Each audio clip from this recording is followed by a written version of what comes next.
বিধান। স্ত্রী থেকে যদি আপনি অনেক দূরে থাকেন তাহলে সেক্ষেত্রে সর্বোচ্চ 4 মাস পর্যন্ত আপনি স্ত্রী থেকে দূরে থাকতে পারেন তার পারমিশন ছাড়া। কিন্তু 4 মাসের বেশি যদি আপনি থাকেন তার পারমিশন ছাড়া, তাহলে সেটি আপনার জন্য জায়েজ হবে না এবং সেক্ষেত্রে আপনি স্ত্রীর প্রতি অবিচার করছেন বলে বিবেচ্য হবে।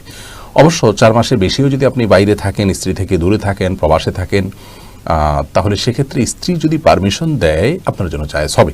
স্ত্রী যদি আপনার জন্য অনুমোদন করে যে হ্যাঁ ঠিক আছে আমি সবর করব, আমার আব্রুকে আমি রক্ষা করে চলব এবং আমাদের কল্যাণার্থে আপনি থাকছেন বাইরে বা দূরে, তো সেটি তিনি যদি মেনে নেন তাহলে আপনার জন্য জায়েজ হবে। তার মানে আপনি বাইরে থাকতে হলে দীর্ঘ সময় পর্যন্ত আপনাকে সংশ্লিষ্ট দেশের ভিসা যেরকম নিতে হবে, আপনার নিজের দেশ থেকে যেরকম ক্লিয়ারেন্স নিতে হবে, একইভাবে আপনার স্ত্রী থেকেও ভিসা বা অনুমোদন নিতে হবে যদি আপনি বিবাহিত হয়ে থাকেন।